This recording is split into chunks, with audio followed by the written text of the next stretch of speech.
सहकार से समृद्धि का मंत्र लेकर सहकारिता मंत्रालय द्वारा देश में डिजिटल सहकारी प्रणाली का एक पारदर्शी, सदस्यों के कल्याण एवं आर्थिक संपन्नता हेतु जवाबदेह व्यापक सहकारी तंत्र को विस्तारित किया जा रहा है। हमारे राज्य झारखंड में सहकारी समितियों के माध्यम से काम करने के लिए अनेक संभावनाएं हैं।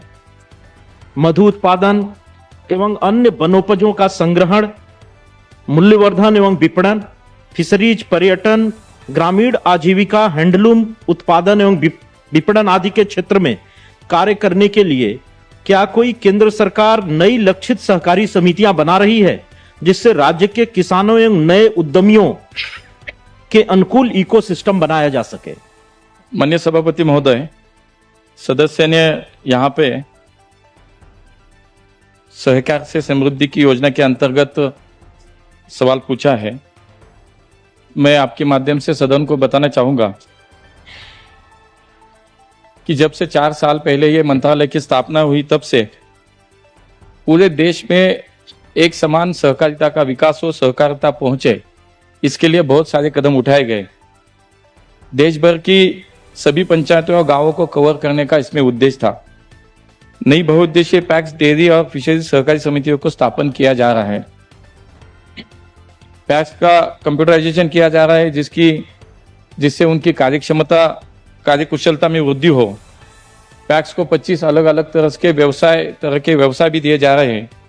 झारखंड सहित, माननीय सदस्यों ने झारखंड के बारे में सवाल पूछा है, झारखंड सहित अब तक देश के 32 राज्यों और संघ राज्यों ने नए मॉडल बाइलास को अपनाया है, जिसमें क्रेडिट, बैंकिंग, डेयरीज, फिशरीज ऐसे अनेक क्षेत्रों में आवश्यकता के अनुसार बदलाव लाकर सामूहिक भावना के माध्यम से पूरे देश में सहकारिता क्षेत्र का विकास और विस्तार किया जा रहा है। 2002 के बाद माननीय सभापति महोदय, पहली बार राष्ट्रीय सहकारिता नीति बनाई गई और जो पूरे देश में सहकारिता क्षेत्र का, उसके माध्यम से सहविकास अब सुनिश्चित करेगी। सहकारिता क्षेत्र में जरूरी मैन पावर को ध्यान में रखते हुए हमारी सरकार ने त्रिभुवन सहकारी यूनिवर्सिटी की भी स्थापना करी। सवाल सहकार से समृद्धि तक इस संकल्पना से, इसलिए थोड़ा सा बैकग्राउंड बताना चाहूंगा कि आगे के समय में पूरे देश में सहकारिता क्षेत्र में काम करने के लिए कम से कम 17 लाख लोगों की जो man power, train man power की जरूरत है, और इसके लिए ये यूनिवर्सिटी की स्थापना की गई।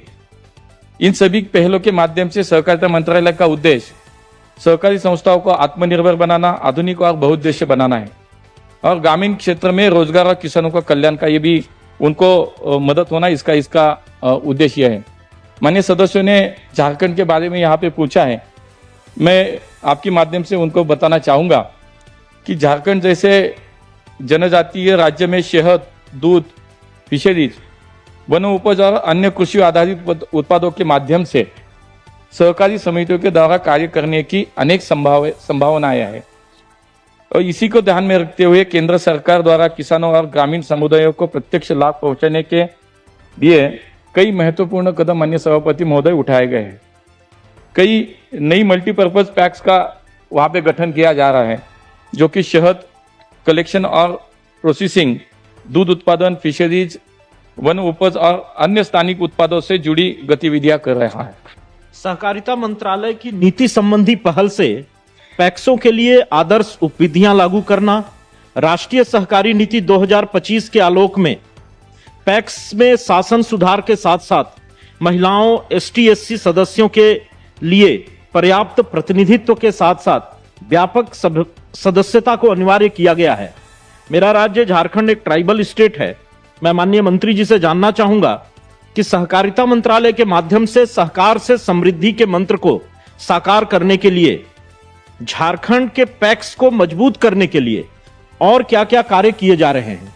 माननीय सभापति महोदय, झारखंड में पैक्स हो, डेयरी हो, फिशरीज हो, इनके माध्यम से जो सहकारिता को ताकत देने का प्रयास चल रहा है, तो उसमें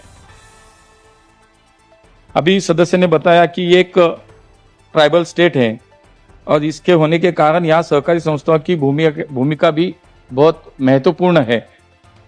झारखंड में सहकारिता मंत्रालय द्वारा सहकार से समृद्धि के मंत्र को साकार करने के लिए पैक्स को मजबूत बनने के लिए देश के मंत्रालय के माध्यम से भी वहां पे कार्य किए जा रहे हैं। महिला और अनुसूचित जनजातियों को प्रतिनिधित्व देते हुए पैक्स की सदस्यता को अब अधिक समावेशी बनाने के लिए और कुछ प्रावधान भी किए गए हैं। झारखंड राज्य सरकार ने भी नए मॉडल बायलॉज को अपनाया है और वहां के पैक्स भी अब मल्टीपर्पज बन रहे हैं। जो 25 अलग अलग तरह के व्यवसाय दिए जा रहे हैं, वो झारखंड में भी अनेक पैक्स अभी वहां पे उस पर काम कर रहे हैं। इस वजह से पैक्स क्रॉप लोन के साथ अभी CCC कॉमन सर्विस सेंटर भी चला रहे हैं, प्रधान किसान समृद्धि केंद्र भी वहां चला रहे हैं, प्रधानमंत्री भारतीय जन औषधि केंद्र भी वहां पे चला रहे हैं।